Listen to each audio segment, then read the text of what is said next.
Natural hair colour కోసం చూస్తున్నారా? అయితే Anoos henna and black expert వాడండి. నమస్కారం. మనం రకరకాల రోటి పచ్చళ్ళు చేసుకుంటున్నాం అండి. ఇవాళ కరివేపాకు తోటి ఏమైనా చేద్దాం. మామూలుగా కూరలో కరివేపాకు అంటారు. కూరలో కరివేపాకు అంటే తీసి పక్కన పారేయచ్చు, వాసన వచ్చాకంటే ఉపయోగపడ్డాక తీసి పక్కన పారేయచ్చు అనే దానికోసమే కూరలో కరివేపాకు అంటాం. కానీ కరివేపాకు అంత తీసి పారేయకూడదండి. దీన్ని తినేస్తేనే మంచిది. ఇది జుట్టుకి చాలా మంచిది, హెయిర్ పెరుగుతుంది. తర్వాత కొంచెం స్కిన్ టోను డార్క్ అవుతుందని ఒక నమ్మకం, పెద్దవాళ్ళు చెప్తారు ఆ మాట. అయితే అవుతుంది. జుట్టు పెరిగితే కాస్త రంగు తగ్గితే ఏమవుతుంది? ఏమీ కాదు, హాయిగా చేయొచ్చు. అండ్ రెండోది ఏంటంటే ఇది లివర్కి చాలా మంచిది. గట్ హెల్త్కి కరివేపాకు అంత మంచి చేసే ఆకు ఇంకొకటి లేదు, కేవలంగా పెరుగుతుంది. దీంతో రెగ్యులర్గా కారపొడి చేసుకోవచ్చు, ఇడ్లీలోకి, దోశల్లోకి, తర్వాత దిబ్బరొట్టెల్లోకి, పొంగల్లోకి, అప్పుడప్పుడు అన్నంలోకి కూడా. పిల్లలు ఏమి జ్వరాలు వచ్చి అన్నం తినకపోతే కొంచెం కరివేపాకు కారపొడి చేసి అన్నం పెడితే హాయిగా తింటారు, రుచి బాగుంటుంది. అప్పుడు కరివేపాకుని మనం బయట తీసి పారేయలేం, మొత్తం వాడేసుకుంటాం. ఆ వాడేసుకునే విధానంగా ఒక పొడి, ఒక పచ్చడి రెండు చేసుకుందాం కరివేపాకుతోటి.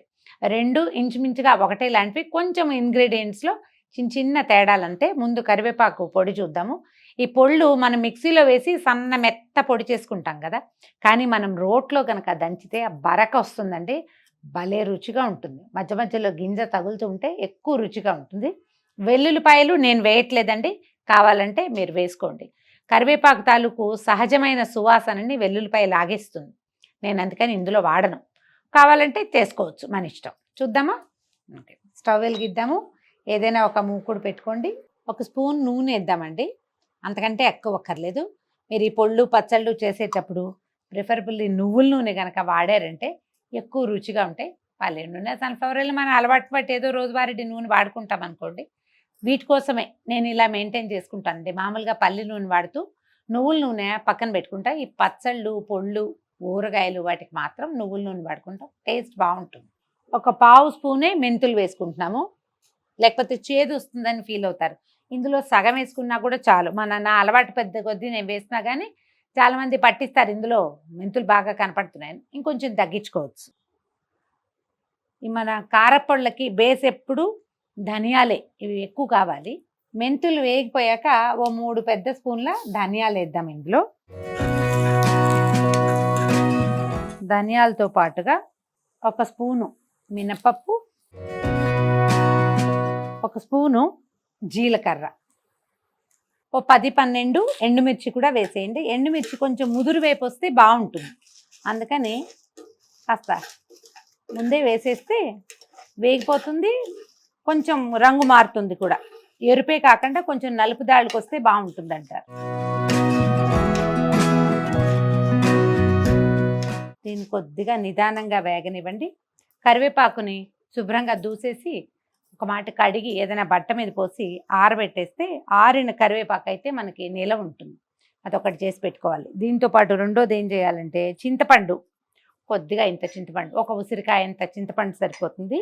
దాన్ని ఏం చేయాలి, కొంచెం గింజలు ఏమైనా ఉంటే తీసేసి ఇట్లా చిన్నగా తుంపి పెట్టుకుంటే ఇది వేగిపోతుంది అన్నమాట. దానికోసం చిన్నగా తుంపులు చేసి పక్కన పెట్టుకుందాము. ఇది అది వేయించేస్తామన్నమాట. చక్కగా దూరగా వేగనివ్వండి వీటిని.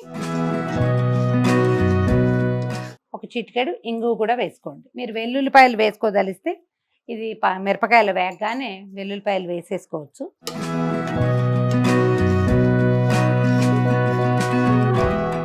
వేగిపోయింది చూడండి. ఇప్పుడు మనం రెడీగా పక్కన పెట్టుకున్నాం కదా చింతపండు, ఇది వేసేద్దాము. చింతపండు ఆటోమేటిక్గా వేగిపోతుందండి, అంత కంగారు ఏం లేదు. వేడికి అది డ్రై అయిపోతుంది. తర్వాత మనం కడిగి ఆరబెట్టి పెట్టుకున్న కరివేపాకు ఇందులో వేసేద్దాం.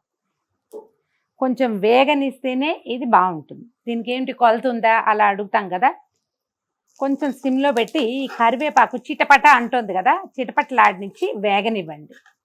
ఒక నిమిషంలో డ్రై అయిపోతుంది. డ్రై అయ్యాక తీసి పక్కన పెట్టుకుని చల్లారాక దంచేసుకోవటమే. సరిపడా ఉప్పు వేసుకోవటం, కొంచెం పసుపు వేసుకుని దంచేసేయాలి. దీన్ని వేగనివ్వండి. మైక్రోవేవ్ ఉంటే కనుక అలాంటివి చేయొచ్చండి. మైక్రోవేవ్లో కూడా మనం ఈ కరివేపాకుని డ్రై చేసేస్తే గ్రీన్ కలర్ రిటైన్ అయ్యి ఉంటుంది. ఇవాళ రేపు చాలామంది ఈ మెథడ్ ఫాలో అవుతున్నారు. అందులో పెట్టేస్తాం అనుకోండి మొత్తం డ్రైగా అయిపోతుంది. దాన్ని వేసి ఒకసారి ఈ నూనెలో పొర్లించడము, తర్వాత దంచుకోవటము. కలర్ చాలా అందంగా ఉంటుందండి. మీ చాయిస్ అయితేనే, మీకు చాయిస్ లేకపోతే చెయ్యొద్దు. నా చాయిస్ కూడా కాదండి, అందుకే నేను మైక్రోలు చెయ్యను, చెప్తున్నాను అంతే ఐడియా. మనం వేయించేసరికి ఒక రవ్వ రంగు మారిపోతుంది. ఇది ఒక పళ్ళెంలో తీసి పెట్టుకుని చల్లారి పెట్టుకుందాము. అంతా వేగింది చూడండి, ఆకులన్నీ డ్రైగా అయిపోయినాయి. ఏదైనా ఒక వేరే పాత్రలోకి తీసి కొంచెం చల్లారాక తాపిగా మన పని అయ్యాక గ్రైండ్ చేసుకోవచ్చు. ఇవి ఎంత డ్రైగా వేపుకుంటే మనకి పొడి అంత బాగా వస్తుంది. పక్కకు తీసి చల్లారి పెట్టేసేయండి. కొద్ది కొద్దిగా వేసి దంచేసుకుందాము.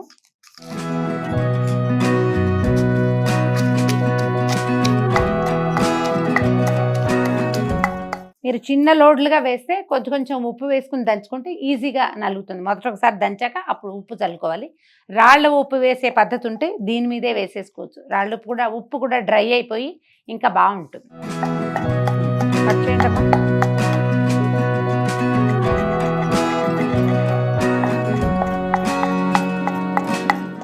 మంచి కరివేపాకు వాసన, ధనియాల వాసన వస్తుంది. మీకు కరివేపాకు వాసన కాదు, మాకు వెల్లుల్లి వాసన ఉంటే కానీ తినలేము అనుకుంటే దంచేటప్పుడు కూడా 4 గర్భాలు వేసుకోవచ్చండి. వేయించేటప్పుడైనా దంచేటప్పుడైనా మీదే చాయిస్. జనరల్గా మేమైతే ఇలాగే చేసుకుంటాము. అది కొంచెం తక్కువ. వెల్లుల్లిపాయ కారపొడి విడిగా చేసుకోవచ్చు, దాంట్లో వేసుకుంటాం. 1 మినబద్దలు ఉండిపోతాయి మనం దంచేటప్పుడు. బాగుంటుంది, కరకరలాడుతూ రుచిగా ఉంటుంది. అన్నంలో వేసుకుని చక్కగా వేడివేడి అన్నంలో మంచి కాచిన నెయ్యి పైన వేసుకుని కలుపుకొని తింటే ఎంత బాగుంటుందో. పిల్లలకి ఈ నేటివ్ రుచులు అలవాటు చేయండి. మీరు కూడా ట్రై చేయండి. జ్వరం వచ్చి తగ్గాక చాలా మంచి రుచి, చాలా హాయిగా ఉంటుంది, పొట్టకు కూడా మంచిది. ట్రై చేసి చూడండి. మీరు ఇంకా కొంచెం ఆయిలీగా జిడ్డుగా కావాలంటే వేయించేటప్పుడు మరి కాస్త నూనె వేసుకోవచ్చు. తక్కువ నూనె వేస్తే ఎక్కువ రోజులు వాసన బాగుంటుంది. నూనె ఎక్కువ వేసిన కొంతకి ఏంటంటే కొద్దిగా నిలవ ఉందనుకోండి, అప్పుడు పాత వాసన వస్తుంది. దీనికి కొలతలు ఉండవండి, ఇవి అందాజుగా చేసే పనులే. మనం కొంచెంగా ఒక 2-3 రోజులకి సరిపడా చేసుకుని చూసుకుంటుంటే క్రమంగా దీన్ని 1 నెల రోజులకు సరిపడా చేసుకోవడం కూడా వస్తుంది ఆటోమేటిక్గా. మన కారాన్ని బట్టి, మనం తినే కారము, మనం తినే పులుపు, మనకి నచ్చే వాసన, దాన్ని బట్టి మిర్చి కానీ, చింతపండు కానీ, కరివేపాకు కానీ అటు ఇటుగా రేషియోస్ మార్చుకోవచ్చు. అంతే సంగతి. ఇదిగోండి కరివేపాకు కారపొడి, ఫ్రెష్ అప్పటికప్పుడు చేసుకున్న కరివేపాకు కారపొడి ఎంతో బాగుంటుంది. పచ్చడి కూడా చేసుకుందాం, దాని రుచి కూడా చూద్దాం.